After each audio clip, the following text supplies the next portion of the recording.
Hola, Dios bendiga a todos mis hermanos en Cristo. Bienvenidos a su Instituto Bíblico Virtual, Biblia Estudio TV, donde vas a aprender a interpretar las escrituras bíblicas. Aquí vas a aprender a interpretar las profecías para este último tiempo. Estamos escudriñando el libro del Apocalipsis y vamos a desmontar capítulos por capítulos, textos por textos, en su totalidad. Si no tienes un lugar donde estudiar la Biblia profundamente, quiero invitarte a que te unas a nuestro equipo de estudiantes virtuales. Aquí vas a poder enviar tus preguntas, tus dudas respecto a los textos o pasajes que no puedas entender claramente. Cualquier texto o pasaje difícil que algunas veces se nos hace un poco difícil interpretar el significado, siéntase en la libertad de enviar esas preguntas o dudas a nuestro correo electrónico que tienen ahora mismo en pantalla, bibliaestudiotv@gmail.com, y con mucho gusto buscaremos la interpretación mediante la dirección del Espíritu Santo y la traeremos a nuestro programa, la explicaremos para que todos puedan entender la interpretación correcta. Bienvenidos al curso titulado Apocalipsis actualizado. Estamos analizando profundamente las 7 iglesias del Apocalipsis. Ya hemos analizado la iglesia de Éfeso, la de Esmirna y hoy analizaremos la de Pérgamo, la iglesia apóstata. Doy gracias a Dios por todos ustedes los televidentes. Ustedes son el motivo para continuar esforzándome para traer estos estudios bíblicos profundos, especialmente para ustedes y sin cobrar ni un solo centavo. Doy por gracia lo que el Señor por su misericordia me ha permitido recibir por su gracia. Les invito a que haga un alto y comparta este estudio con sus amigos y familiares en Facebook y en YouTube para que ellos también estén informados de los acontecimientos que están ocurriendo y de qué nos dice la Biblia sobre estos acontecimientos finales. Les pido por favor que se pongan cómodos, apaguen la TV, el radio y solamente mantenga encendido el artefacto donde está viendo este extraordinario estudio. Desconéctese del mundo y entremos en comunión con nuestro Señor. Busque su Biblia y ábrala en el libro del Apocalipsis, un libro lleno de profecías para nosotros. Y es necesario que la iglesia tenga conocimiento pleno del mensaje de Apocalipsis para este último tiempo. La iglesia de Jesucristo está viviendo en los últimos tiempos de las 7 iglesias. El tiempo de la segunda venida de Cristo a la tierra, primero a rescatar a la iglesia que vive en santidad, para ejecutar sus juicios luego y por último para establecer su reino milenial aquí en la tierra. La iglesia del Señor debe de entender que esto es una batalla entre Jesucristo y Satanás. Y nosotros somos el objetivo de esa batalla. Ya Jesucristo venció al diablo en la cruz. Y es por esta razón que nosotros vivimos y podemos vencer al diablo. ¿Por qué? Porque ya está vencido. Cristo viene ahora a machacarle la cabeza y terminar de quitarle todo lo que le quitó a Adán en el huerto. Y nos hizo para nuestro Dios reyes y sacerdotes y reinaremos sobre la tierra. Iglesia, estamos viviendo momentos difíciles y nos esperan momentos peores. Dice el Señor en Zacarías 13:9 que nos meterá en el fuego y nos fundirá como se funde la plata. Y nos probará como se prueba el oro. Invocaremos su nombre y yo le oiré, dice él, y diré, pueblo mío, y nosotros diremos, Jehová es nuestro Dios. Es mi responsabilidad, al igual que de todos los líderes, maestros, pastores, evangelistas, predicadores, Es mi responsabilidad alertar al pueblo acerca de los momentos difíciles que nos esperan. Tiempos de angustia para Jacob, como dice la Biblia. Yo cumplo con mi deber, yo no sé usted. Recordemos que seremos juzgados por todo lo que hayamos hecho en la tierra, sea bueno o sea malo, lo dice Pablo en Corintios. Vea este estudio completo, no lo deje a la mitad, por favor. Hay muchas revelaciones en este estudio de parte de Dios. Se va a sorprender todo lo que la historia nos confirma acerca de la iglesia de Pérgamo. Vamos a orar para que el Señor nos guíe en este estudio de hoy. Así que oramos. Padre, te damos gracias por tu amor, por tu misericordia y por esta oportunidad que tú nos permites en este día de estudiar tu palabra, Señor. Mira a nuestros hermanos oyentes, pon sabiduría, conocimiento, entendimiento. Ábrele, Señor amado, los ojos. Dale sabiduría, discernimiento para que puedan entender las interpretaciones que tú hoy nos revelarás por medio del Espíritu Santo, Señor. Te damos gracias porque tu palabra es verdad. Y todas estas promesas, todas estas profecías que están ahí son todas interpretables para que tu pueblo tenga el conocimiento. Porque esto tú lo dejaste para el pueblo tuyo, para la iglesia, para que la iglesia sepa todo lo que va a ocurrir en el futuro, Señor. Te doy gracias, Señor.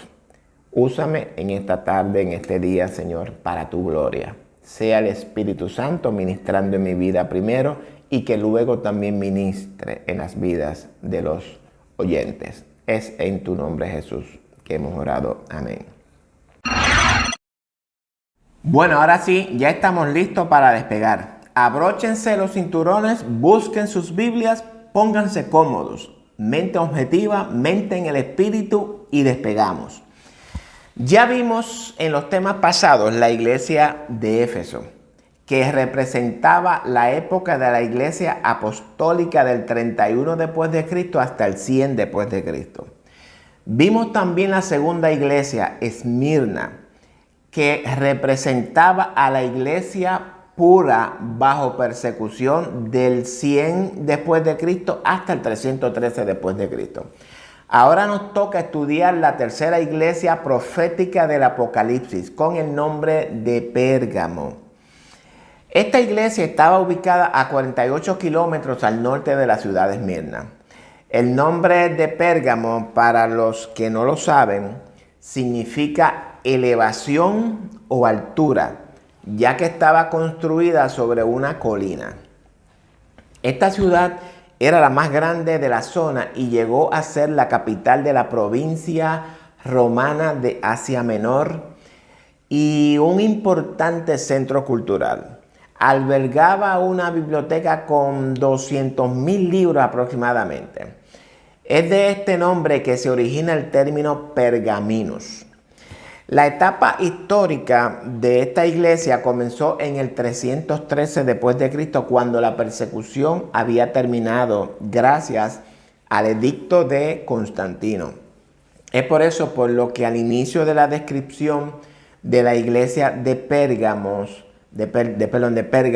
nos recuerda la persecución de la época anterior, Esmirna, con las palabras en tiempo pasado, y no has negado mi fe, ni aun en los días en que Antipas, mi testigo fiel, fue muerto entre vosotros.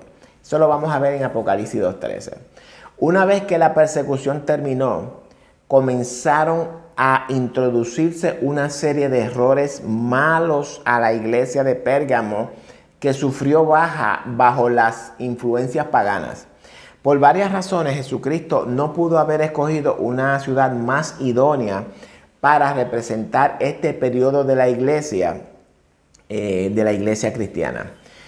Pues aquella gran ciudad de Pérgamo, cuyo nombre significa altura o elevación, representa perfectamente el espíritu de aquella época cristiana llena de popularidad, prosperidad, comodidad, orgullo, política mundana y apostasía. Busquen todo su Biblia y vamos a leer en el pasaje en Apocalipsis ¿Qué nos habla de esta tercera iglesia? Búsquese Apocalipsis 2 del 12 al 17 y vamos a leer. Aquí les muestro las ruinas de la ciudad de Pérgamo.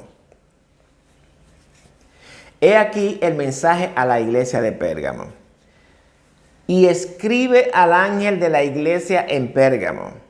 El que tiene la espada aguda de 2 filos dice esto: yo conozco tus obras y donde moras, donde está el trono de Satanás.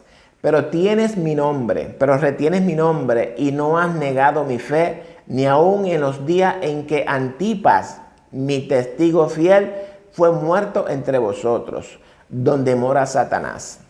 Pero tengo unas pocas cosas contra ti, que tienes ahí a los que retienen la doctrina de Balaam, que enseñaba a Balac a poner tropiezo ante los hijos de Israel, a comer de cosas sacrificadas a los ídolos y a cometer fornicación. Y también tienes a los que retienen las doctrinas de los nicolaitas, la que yo aborrezco. Por tanto, arrepiéntete, pues si no, vendré a ti pronto y pelearé contra ellos con la espada de mi boca. El que tiene oído, oiga lo que el Espíritu dice a las iglesias.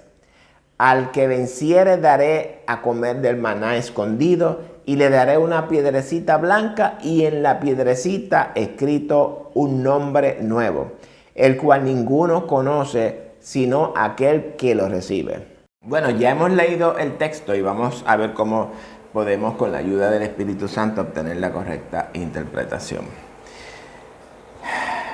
Vamos a continuar con un poco más de historia, ya que las profecías se van revelando a la luz de la historia de la humanidad. Eso siempre se lo he dicho.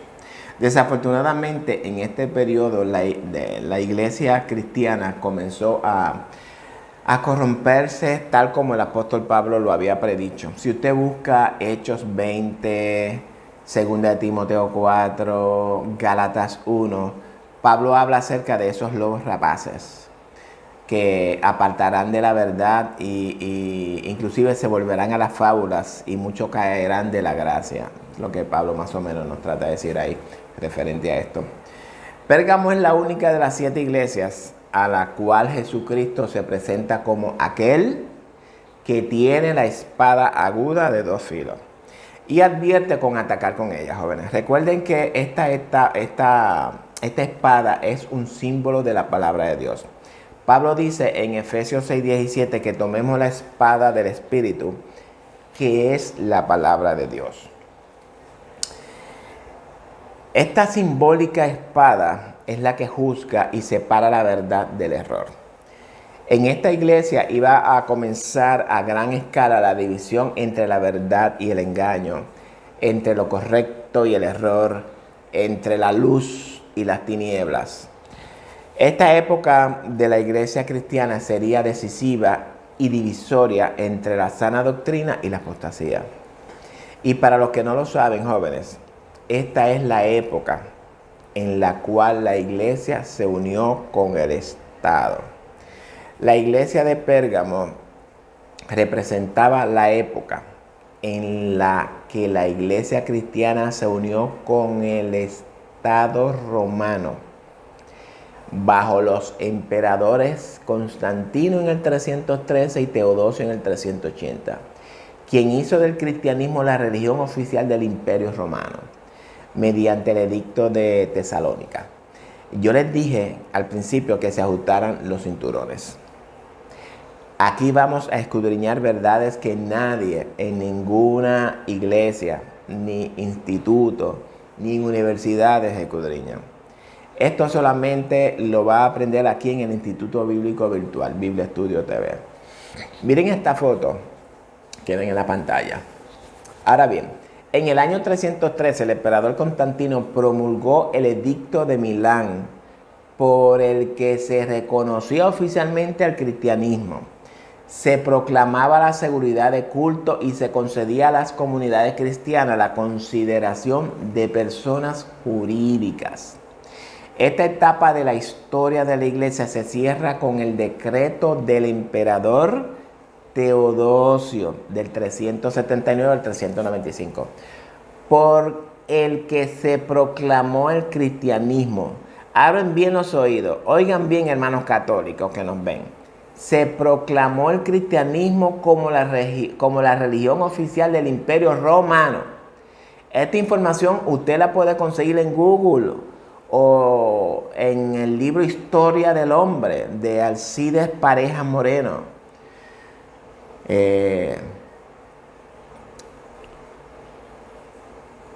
Le facilito esta información como evidencia de la historia. Va. Ahora bien, sabemos que Dios condena la unificación de iglesia o religión con el Estado. Eso lo sabemos. La condena fuertemente en su palabra y la describe como la fornicación apocalíptica. Lamentablemente la iglesia, la simbólica mujer que debía ser fiel a Dios, su simbólico marido, su esposo, abandonó a Dios al unirse con los poderes temporales, buscando cuidado, protección, sostén en el Imperio Romano.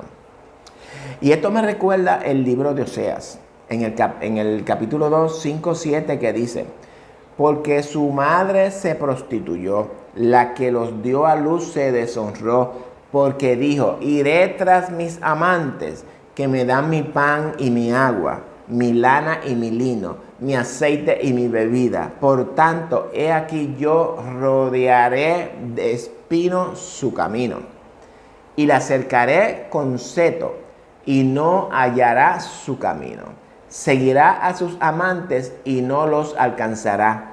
Los buscará y no los hallará. Entonces dirá: iré y me volveré a mi primer marido, porque mejor me iba entonces que ahora. Es decir, que de esta manera fornicó con los reyes de la tierra, la cual hizo de ella una mujer infiel, una ramera ante los ojos de Dios, quien fue traicionado y engañado miserablemente por su iglesia. Es por eso por lo que durante la época de Pérgamo estaba en pleno desarrollo el establecimiento del papado del Vaticano o de la sede, conocido en la Biblia como el hombre de pecado, porque representa la institución religiosa que se atrevió a cambiar la ley de Dios según Daniel 7:25, y el hijo de perdición, perdón, porque nació como hijo de fornicación apocalíptica, es decir, de la unificación de la iglesia y del Estado, y lleva a la perdición a los que confían en sus tradiciones y enseñanzas contrarias a la de las Sagradas Escrituras. Ahora están entendiendo por qué les dije que se apretaran o se abrocharan los cinturones. Miren la foto en la pantalla. ¿Qué les parece? Es por esto, por lo que Jesucristo dice acerca de Pérgamo: yo conozco tus obras y donde moras, donde está el trono de Satanás. Así que Satanás tiene un trono aquí en la tierra, desde el cual gobierna. Si alguien no lo sabe, Satanás también se le llama diablo. Todo el mundo creo que lo debe saber. Ahora bien, ese trono es mencionado un poco más tarde en el libro de Apocalipsis, donde describe la famosa transición de Roma pagana imperial a Roma cristiana papal, la bestia, a quien el dragón le dio su poder y su trono y grande autoridad. Eso lo vas a ver en Apocalipsis 13:2. Ahora bien, ese trono de poder es la ciudad de Roma, que fue ocupado primero por el pagano Imperio Romano y después de la transición por Roma cristiana papal. Un poquito de café. Esta es la época en la cual la iglesia se estableció junto al trono de Satanás. Ahora bien, ¿a qué se refiere al decir que la morada de Pérgamo es donde está el trono de Satanás? Para entender este versículo, jóvenes, muy revelador, hay que conocer algunos detalles de la historia de esta gran ciudad. En el año 133 a.C., el rey efímero Átalo III llegó llegó en su testamento, legó en su testamento, perdón, el reino pagano al pueblo romano. Ahora bien, bajo el control del Imperio Romano, Pérgamo se convirtió en la capital de la provincia romana de Asia Menor. Lo dije anteriormente. Por lo tanto, Pérgamo, al ser parte del Imperio Romano, sujeta a los designios de Roma, moró donde está el trono de Satanás. Fue lamentablemente en el trono de Satanás, Roma, donde se corrompió la doctrina de Cristo una vez que la iglesia se unió con el pagano Imperio Romano, para que lo tengan en la mente, y comenzó a absorber su paganismo como una esponja seca. Es aquí donde obró el misterio de iniquidad. Para que podamos tener un mejor entendimiento de esto, es necesario que estudien Zacarías 5, donde nos presenta a la mujer en el Efa, y para que puedan entender cómo se fermentó la masa cristiana. No voy a explicar Zacarías 5 ahora, simplemente se los doy de referencia para que lo escudriñen y para que vayan empezando a hacer sus investigaciones. Es bueno eso. Zacarías es un libro fascinante. Ahora bien, esto es importante que todos ustedes entiendan. En la tercera iglesia, que es la que estamos estudiando hoy, encontramos la tan famosa transición de Roma pagana imperial, Pérgamo, que mezcló el cristianismo con el paganismo, a Roma cristiana papal Tiatira, que es la que vamos próximamente a estudiar, que es la cuarta iglesia. Y si usted no lo sabía, en esta época de la iglesia de Pérgamo fue donde empezaron a asimilar el paganismo y la veneración de personas, así como lo ven en esta foto.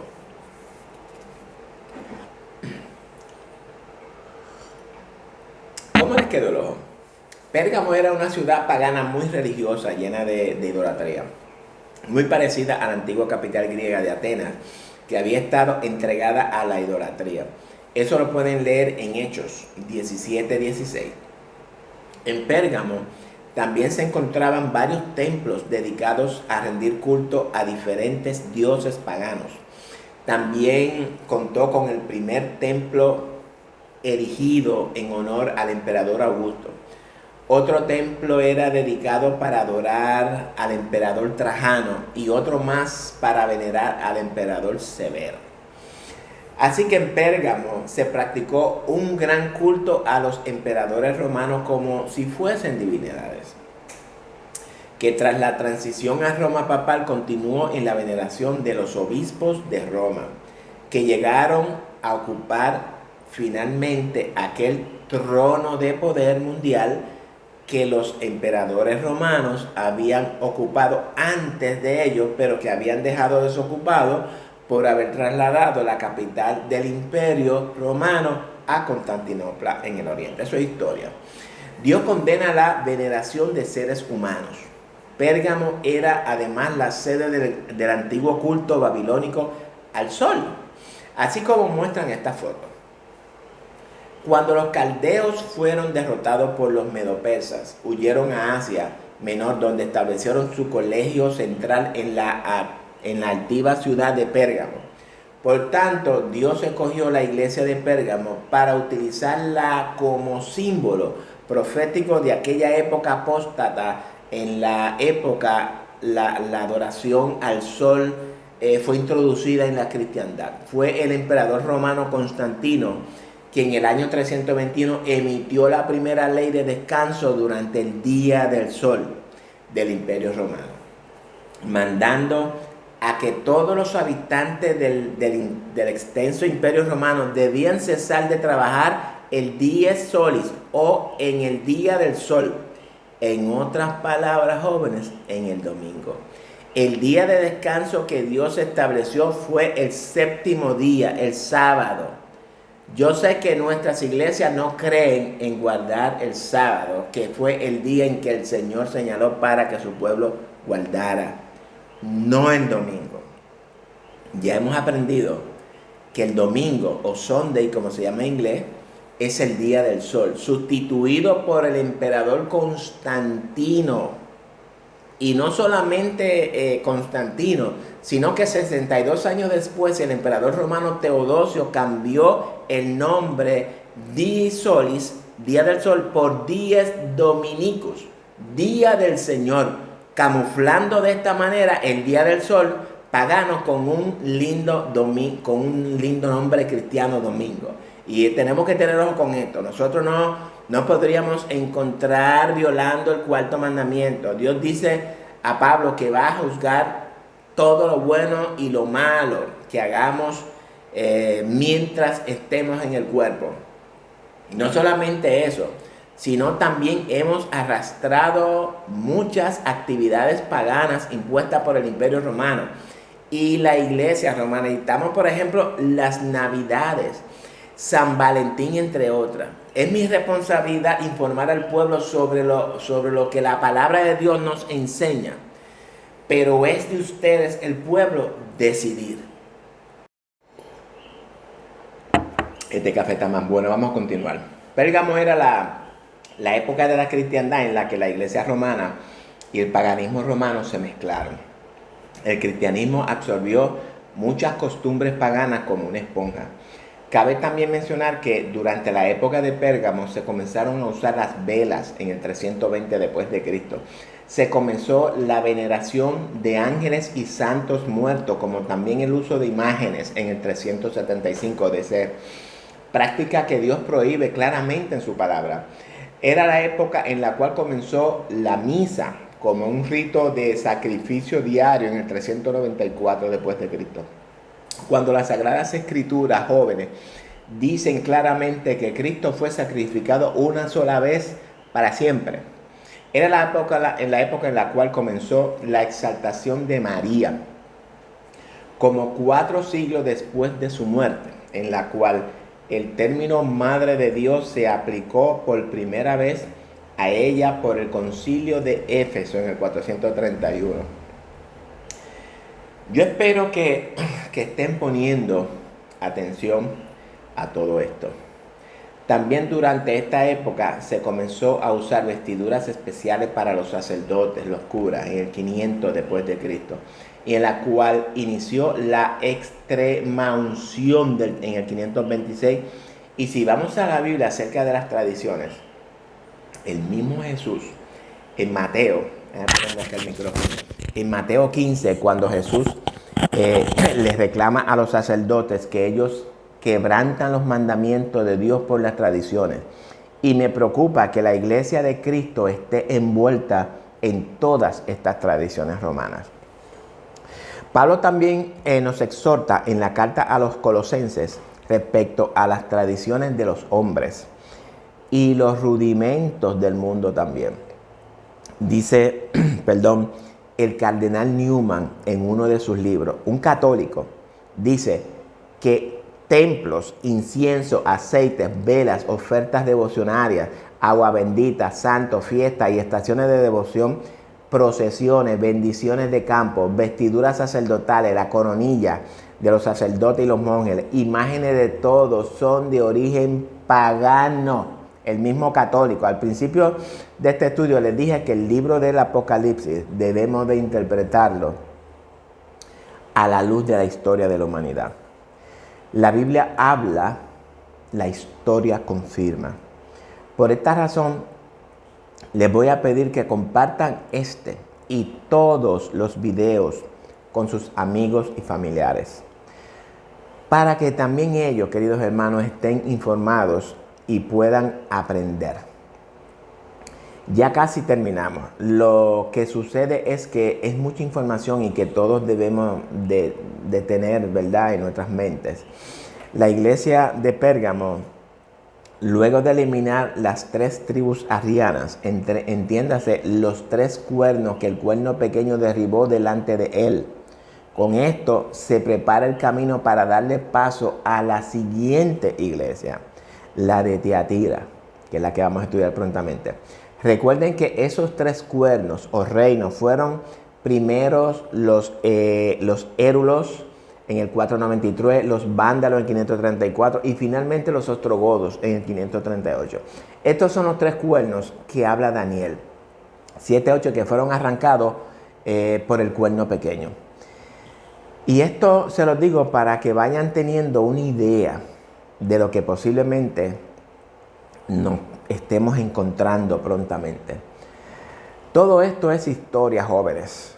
Si queremos tener una buena interpretación del Apocalipsis, tenemos que leer las historias, todas las historias. Pero ahora vamos a continuar con el verso 13, porque Jesús también habla de Antipas. ¿Quién fue Antipas? Vemos aquí que Cristo elogia en esta iglesia a los que retienen su nombre y a los que no negaron la fe de Jesús. Es la iglesia en la que Cristo menciona a su fiel testigo y mártir Antipas, quien murió durante la época de Pérgamo. ¿Dónde mora quién? Donde mora Satanás, es decir, en Roma. Ahora bien, Antipas es presentado como el testigo fiel de Jesús que murió como mártir. Ahora, en los registros de la historia no se encuentra un personaje llamado Antipas. Por tanto, es de suponer que no se refiere a un individuo en particular, sino representa a una clase de personas que se oponían al poder de los líderes religiosos cristianos, por ejemplo a los obispos, también conocidos más adelante como papas. Se casaron simbólicamente con el poder temporal político del Imperio Romano y que eran parte de la gran apostasía y asimilación del paganismo de aquella época y permitieron, entre otras cosas, el abominable establecimiento del día del sol, el domingo, como día de reposo cristiano. Y ojo con esto, la palabra Antipas está compuesta por dos palabras, anti, que significa en contra, y pas, que es una abreviatura de papas, que significa padre o papa. Esto es solamente para que tengan una idea de lo que significa la palabra Antipas. Además, en aquella época había muchos mártires, testigos fieles de Jesucristo en Roma, que era la antigua capital del Imperio Romano, y en Constantinopla, que es la nueva capital del Imperio Romano, que se oponían a las diferentes apostasías de la iglesia. Por otra parte, la iglesia romana guardaban el día del sol, el domingo sagrado, y celebraron el nacimiento del sol cuando el 25 de diciembre. Ahora se dan cuenta por qué el 25 de diciembre es fiesta pagana. No se enojen. Ahora me gustaría que leyeran este párrafo escrito por el doctor Edward Hitchcock, el autor de El Manual Bautista. Dice: por supuesto, yo sé muy bien que el domingo entró en uso en la historia cristiana primitiva como un día religioso, como hemos aprendido de los padres de la iglesia y de otras fuentes. Pero qué lástima que viene marcado con la marca del paganismo y cristianizado en el nombre del dios Sol cuando fue adoptado y sancionado por la apostasía papal y legado como herencia sagrada al protestantismo. Y este documento, jóvenes, fue leído ante una conferencia de ministros en la ciudad de Nueva York en el 13 de noviembre del 1893. Ahora bien, los reformadores señalaron que el título de papa, padre, está prohibido por los evangelios como un título religioso. Véanse Mateo 23:9. Y que el papa se llama a sí mismo con el nombre de Dios, a saber, Santo Padre. Es una absoluta blasfemia, y visto también en 2 de Tesalonicenses, descrito como el hombre de pecado, y que se revelaría en estos últimos días. Pero no todo era bueno en la iglesia, porque también tiene sus reprensiones, y muy fuertes, jóvenes. Jesucristo se quejó diciendo: pero tengo unas pocas cosas contra ti, que tienes ahí lo que retiene la doctrina de Balaam, que enseñaba a Balac a poner tropiezo ante los hijos de Israel, a comer de cosas sacrificadas a ídolos y a cometer fornicación. Y también tienes a los que retienen la doctrina de los nicolaitas, la que yo aborrezco. Eso lo encuentran en Apocalipsis 2, 14 a 15. Bueno, aquí encontramos metáforas sumamente importantes para entender mejor esta época decadente de la cristiandad. ¿Cuál es la doctrina de Balaam? Primero vamos a conocer a Balaam en la Biblia. Balaam es un personaje malvado que aparece alrededor de 60 veces en la Biblia. Se enseñó a los hijos de Israel a comer de cosas sacrificadas a los ídolos y a cometer fornicación. De esta manera puso tropiezo ante ellos. Fue Balaam quien aconsejó a Balac a seducir a los israelitas mediante las mujeres de Moab a participar en el paganismo y en la idolatría. Desafortunadamente tuvo éxito con la tentación de mujeres y vino. Y me recuerda cuando la iglesia antidiluviana, sí, porque había una iglesia antidiluviana, empezó a mirar a las hijas de los hombres. Y esa mezcla trajo como consecuencia la destrucción de la creación. Bueno, y como resultado de esa doctrina se dio una gran apostasía que los llevó a la adoración del dios solar, Baal Peor. Y eso lo pueden leer en el libro de Números. Pero me asalta una pregunta. ¿Será una coincidencia que la apostasía de Israel se debiera a la adoración al dios del sol Baal Peor? Y que también la apostasía de la iglesia de Pérgamo haya sido por adorar al dios del sol o Sunday, domingo. ¿Será que la apostasía de la cual habla Pablo será la misma razón o por la misma razón? Bueno, jóvenes, yo no creo en coincidencias. Yo creo en propósitos. A la verdad, jóvenes, que este café es tan bueno como el estudio. Como digo hace unos momentos, durante la época de la iglesia profética de Pérgamo, la cristiandad cometió la fornicación espiritual y apocalíptica al entrar en una relación ilícita con los reyes de la tierra, es decir, con el Estado. La política mundial, con sus poderes temporales y terrenales. Tras ser infiel a Dios, su simbólico marido divino, el fruto de esa relación prohibida llegó a ser la asimilación del paganismo, de la idolatría, de culto a personas y de la aceptación por la ley del día del sol, que luego fue renombrado en domingo. Y todo este proceso resultó, jóvenes, finalmente en el establecimiento del papado, del Vaticano o de la sede, la Santa Sede. Lea Apocalipsis 17 para que se vayan enterando en lo que llegamos. Pero esta no fue la única reprensión de Dios, de Jesús, ¿verdad? Hay otra reprensión acerca de otra doctrina aborrecible, la doctrina de los nicolaitas. Este problema con los nicolaitas también la tuvieron durante la iglesia de Éfeso. La doctrina aborrecible de los nicolaitas era parecida a la doctrina de Balaam que ahora encontramos en Pérgamo, pues ellos creyeron que la fe en Cristo libera de la observancia del mandamiento relativo al adulterio. El gran problema es que ahora los nicolaitas están adentro, mientras que en la época de Éfeso todavía estaban afuera. Así es que vemos cómo la apostasía avanza progresivamente a medida que van pasando las iglesias proféticas.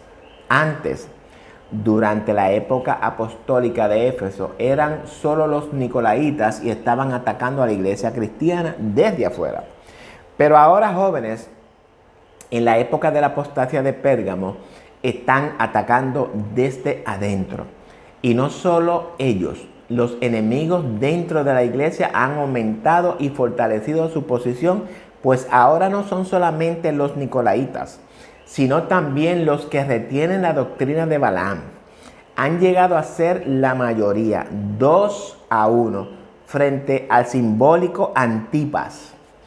Dicho sea de paso, Esta es otra prueba que las 7 iglesias jóvenes son proféticas, refiriéndose a periodos de tiempo sucesivos de la iglesia cristiana a lo largo de la historia. Vamos a poner en pantalla el periodo que corresponde a la iglesia de Pérgamo. Del 313 al 538 después de Cristo. Vemos aquí la era de la apostasía. En el 313 el emperador Constantino reconoce oficialmente al cristianismo. Termina la persecución y terminando el periodo en el 538 vemos el establecimiento del Vaticano o la sede de... Esto lo vamos a ver en la iglesia de Tiatira. Balaam. ¿Qué significa Balaam? ¿Alguien alguna vez ha buscado el significado de Balaam? Yo recomiendo que siempre busquemos los significados de los nombres, jóvenes. La Biblia nos revela muchas cosas por medio de los nombres. Balaam significa devorador del pueblo, representando la decadencia y apostasía por causa de las concesiones espirituales y religiosas. Pues la mejor forma de devorar o neutralizar al pueblo elegido es introducir elementos extraños, erróneos y pecaminosos al pueblo de Dios, que en la antigüedad era Israel y ahora es el Israel espiritual, el cristianismo. Ojo con esto. Esta táctica es más astuta y resulta más efectiva y dañina que atacar a la iglesia mediante la cruenta persecución abierta. Pues como vimos durante la época apostólica de Éfeso y durante el periodo de persecución de Esmirna, la iglesia se mantuvo bastante pura bajo la persecución y el martirio. Ahora bien, es más fácil identificar al enemigo mientras que está fuera de las murallas que cuando se ha infiltrado en las cámaras secretas de la ciudad. El paganismo y el error se mezclaron con la verdad y la iglesia comenzó a descarriarse del camino santo de Jesucristo. Este es el sincretismo que Pablo tuvo que corregir en la iglesia de Colosas.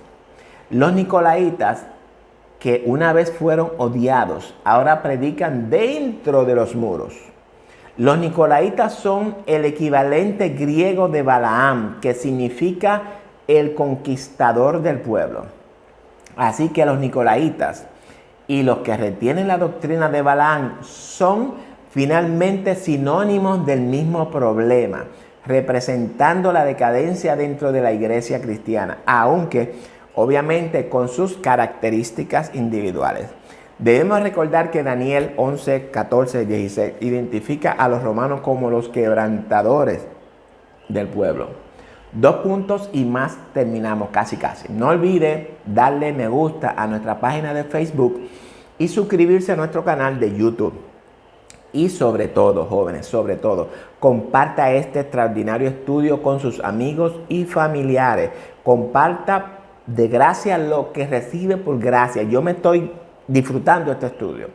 La gran amonestación de Apocalipsis 2:16. Por tanto, arrepiéntete, pues si no vendré a ti pronto y pelearé contra ellos con la espada de mi boca. Nuevamente vemos la enseñanza bíblica que la salvación es condicional. Hay 2 opciones: arrepentirse y volver a la doctrina sana verdadera, o no arrepentirse, convertirse en enemigo de Cristo y sufrir las consecuencias de la pelea en la cual Jesús atacará el engaño, la decadencia y los errores con la preciosa verdad de su santa palabra. Jóvenes, hermanos y amigos, debemos de entender este lenguaje simbólico. No se trata de que Dios mismo vendrá a la tierra y peleará con una espada literal que sale de su boca, jóvenes. No, claro que no. Sabemos que la espada de Dios es su palabra contenida en las Sagradas Escrituras. Hebreos 4:12, búsquelo, en Efesios 6. El hecho que la espada sale de la boca significa que es pronunciada mediante palabras, tal como Jesús utilizó en cada tentación en el desierto, un pasaje del Antiguo Testamento para refutar los engaños, los errores y las tentaciones de Satanás. diciendo cada vez, escrito está. Vea Mateo 4. A lo largo de la historia, Dios ha utilizado fieles siervos suyos para transmitir mediante ellos su santa palabra en medio de la apostasía. Recordemos cómo Dios puso la boca del profeta Isaías como espada aguda para denunciar la decadencia y el error de Israel. Eso lo buscan en Isaías 49. Y en la época apostólica de la primera iglesia Éfeso, nuestro Señor Jesucristo llamó al arrepentimiento porque ella había perdido su primer amor. Apocalipsis 2. Pero en aquel entonces no amenazó todavía con venir a pelear la batalla espiritual contra el error. La decadencia y el engaño, porque todavía era la iglesia primitiva, todavía estaba pura en la doctrina. O sea que la palabra de Dios juzga y separa la verdad del error. Y para terminar este estudio, vamos a ver las maravillosas promesas y recompensas que Dios tiene para los vencedores. ¿Eres tú un vencedor? El que tiene oído, oiga lo que el Espíritu dice a las iglesias. El que venciere daré a comer del maná escondido y le daré una piedrecita blanca y en la piedrecita escrito un nombre nuevo, el cual ninguno conoce sino aquel que lo recibe. Este café está delicioso. En cada época del cristianismo, jóvenes, siempre hubo sinceros hijos de Dios que realmente prestaron atención al mensaje del Espíritu Santo y no hicieron los oídos sordos. Y lo mismo espera Dios de nosotros que estamos viviendo nuestra época de la iglesia. Fueron ellos los que, haciendo la voluntad de Dios, vencieron en el periodo de la historia cristiana que les tocaba vivir. Dios le promete el maná escondido. Es decir, que a los vencedores de esta etapa de Pérgamo, cuando la iglesia se unió al mundo y sus poderes temporales, recibirán finalmente de parte de Dios del maná escondido para comer. ¿A qué se refiere el maná escondido?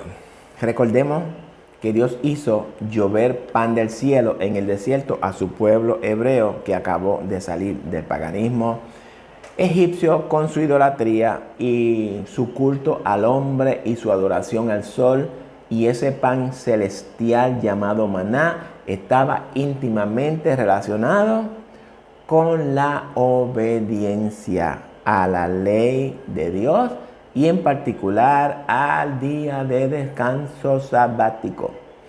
Léase Éxodo 16.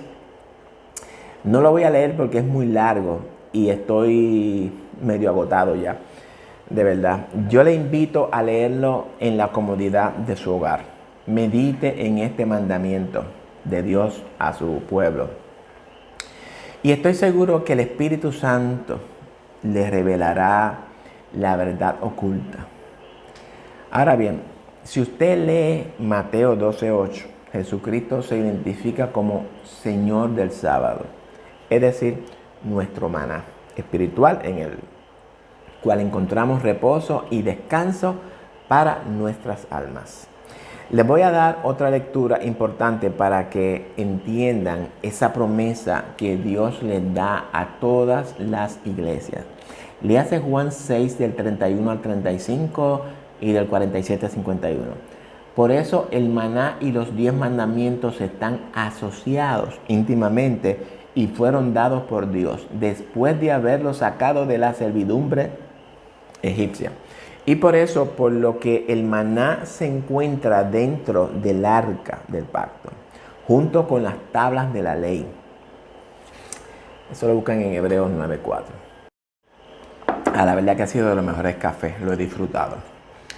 También nos da otra promesa, una piedrecita blanca con un nombre nuevo. Aparte del maná, los vencedores recibirán del Señor Jesús además una piedrecita blanca y en la piedrecita escrito un nombre nuevo, el cual ninguno conoce sino aquel que lo recibe. Ahora bien, en esta segunda promesa encontramos una maravillosa señal de que Dios quiere dar a cada uno de sus hijos fieles un nuevo comienzo y un nuevo destino. Déjenme compartir algo con ustedes acerca de la piedrecita blanca. Hay una antigua costumbre judicial en la cual una piedra blanca significaba salvación. El jurado colocó una piedra blanca en una urna para indultar al prisionero o una piedra negra para condenarlo en el veredicto.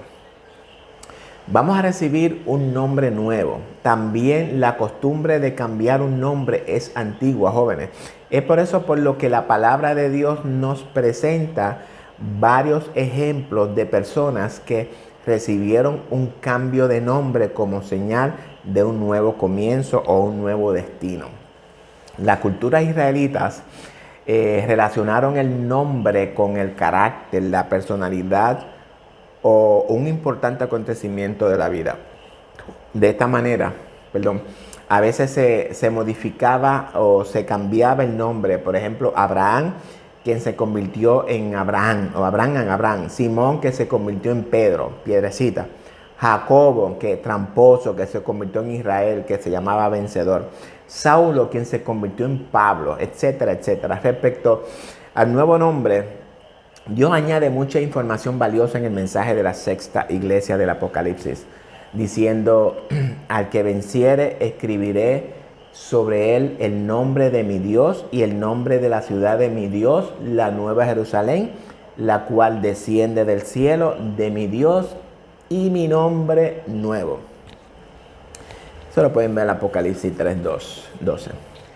Lo maravilloso es saber que el nuevo nombre que recibiremos es el mismo nuevo nombre de nuestro Señor Jesucristo. La Biblia revela que solo el que lo recibe lo conoce. Los únicos que llegarán a conocer el nombre de Dios son aquellos que lo han conocido por su relación personal con Él. El nombre de Dios revela su forma de ser y su personalidad. Su nombre es sinónimo de su carácter. Su nombre es el Santo en Isaías. Su nombre es justicia en Jeremías. Su nombre es amor en Primera de Juan. ¿Quieres un nombre nuevo, querido amigo? ¿Quieres un nuevo carácter y conocer a Dios? Entonces vence, y es la única condición divina para poder recibirlo. El que persevera hasta el fin, ese será salvo.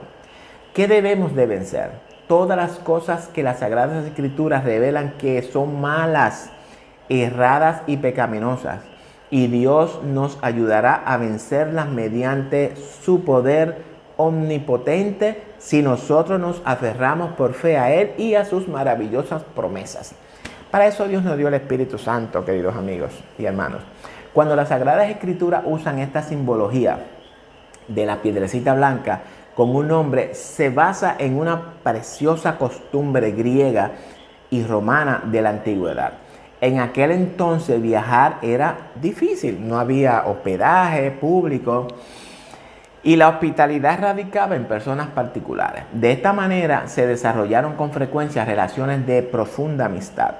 Fue así como idearon una marca particular que fue transmitida de padres a hijos y que aseguraba hospitalidad a la siguiente generación. La marca era una piedrecita blanca, cortada por el medio. El huésped y el dueño de casa escribieron mutuamente sus nombres encima de ellas y las intercambiaban. Esta piedrecita blanca aseguraba amistad para ellos y sus descendientes al volver a viajar por la misma región. Esa piedrecita blanca, con el nombre que solo conocía el que la recibía, debía guardarse privadamente y se debían ocultar con cuidado los nombres escritos en ellas. El maná escondido refuerza esta simbología de particular de la hospitalidad y la amistad. La piedrecita blanca y el nombre nuevo solo la conocía el receptor. La piedrecita blanca con el nombre era una garantía de amistad sagrada e inolvidable. Con estas maravillosas promesas al vencedor, terminamos el análisis de la tercera de las 7 iglesias, la de Pérgamo, que se inició en el 313 después de Cristo con el fin de la persecución de la iglesia pura y terminó en el 538 después de Cristo con el establecimiento del papado del Vaticano, representado con el símbolo de la etapa de la cuarta iglesia, la de Tiatira, que estudiaremos en el siguiente tema. Quiero de verdad agradecer a todos ustedes la audiencia de Biblia Estudio TV, tu instituto bíblico virtual. Comparte este estudio con todas las personas que conozcas. Ayúdanos a expandir el reino de Dios a todo el mundo si es posible. Sé partícipe de las bendiciones de Dios para todos aquellos que obedecen el santo evangelio de Jesucristo. Espero que te hayas edificado con este estudio. Yo me edifiqué muchísimo mientras lo preparaba. No te pierdas el próximo estudio, la iglesia de Tiatira. Te prometo que estarán tan interesantes como el de Pérgamo. Vas a aprender muchísimo de estos estudios bíblicos. Será hasta el próximo video, si así el Señor lo permite. Así que oramos y terminamos. Padre amado, te damos gracias, Señor, por tu amor y por tu misericordia y por esta oportunidad que tú nos has permitido de en este día, Señor, traer este estudio bíblico. Un estudio, Señor, lleno de verdades, de promesas, de reprensiones, Señor, de sabiduría, de conocimiento, de entendimiento, para que tu pueblo, Señor amado, sea edificado. Gracias por la sabiduría, por el discernimiento que tú, mi Dios, has puesto en cada uno de nosotros y de cada uno de los oyentes, Señor. Permite que esta palabra entre en el corazón de ellos y haga su trabajo, Señor. El propósito de todos estos estudios es de edificar al cuerpo de Cristo y prepararlo, Señor, para tu venida. Todo esto, Señor amado, es para tu gloria y para tu honra. Te doy gracias en el dulce nombre de tu Hijo amado Jesucristo. Amén.